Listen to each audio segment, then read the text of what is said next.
Hoje é o Dia Mundial de Combate à Obesidade, uma doença que atinge 1 em cada 4 brasileiros, mas que pode ser prevenida. A nossa repórter Juliana Oliveira vai conversar com a gente ao vivo, tem outras informações.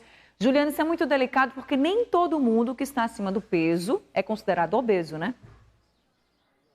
Exatamente assim. Inclusive, a pessoa pode estar com sobrepeso e não ser obesa. Às vezes, a pessoa está com alguma disfunção por conta de hormônio. Às vezes, a pessoa tem mais massa magra que gordura.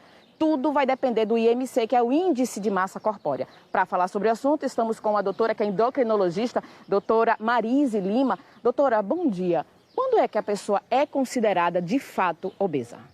Olá, bom dia. A pessoa é considerada obesa de uma forma bem simples, através de um cálculo que a gente chama de IMC, que é o Índice de Massa Corpórea. Muita gente conhece esse cálculo, tem até em aplicativo. A gente divide o peso pelo quadrado da altura. Para dizer que a pessoa é obesa, esse cálculo teria que ser acima de 30. Ou seja, tem pessoas que têm um cálculo que vai estar entre 25 e 30, estão acima do peso, mas são chamadas de sobrepeso. O normal seria abaixo de 25 e acima de 30 a obesidade. O que você falou está certo, que algumas vezes vai ter interferência de massa magra, por exemplo.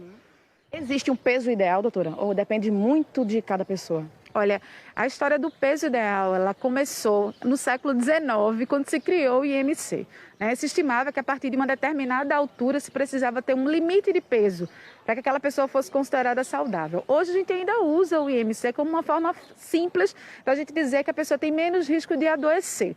Então, se a gente pudesse dizer que o peso ideal, na verdade, é para ter menos risco de adoecer, a gente usaria o IMC, que ficaria entre 18,5 e 25. Mas a gente sabe que, por exemplo, muitas pessoas obesas estão tão acima do peso que às vezes uma perda de peso pequenininha já coloca elas dentro de um risco diminuído para adoecer. Doutora Marise, eu vou agradecer a senhora, vou pedir também para falar com a doutora Marta. Doutora Marta, ela é médica, é psicóloga. Doutora, essa questão de obesidade também mexe muito com o lado emocional das pessoas. Quais são as maiores queixas no seu consultório? Bom dia.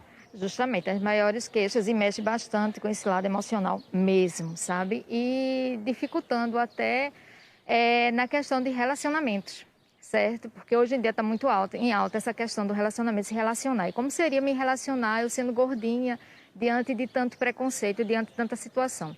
Então, também traz uma questão muito importante que desenvolve outros sintomas, que é a depressão e a ansiedade. E mexe bastante também com crianças, não é, doutora? Principalmente. Sabe por quê? Porque se a criança ela não for bastante fortalecida no lar, ou no convívio com os seus pais, com a família, então ela vai estar sempre se achando estranha no ninho. Por quê? O que é que acontece? Em alguns casos, em algumas famílias, pede-se para que a criança ela faça dieta. Gente, como é que uma criança vai fazer dieta que ela não sabe nem o porquê está se fazendo dieta? Então, isso tem que ser bastante acompanhado, certo? Explicado. E para que não se leve isso como uma forma de preconceito, né? Porque isso gera um trauma, tanto para a vida presente, que é a infância, como também para a adolescência e a fase adulta.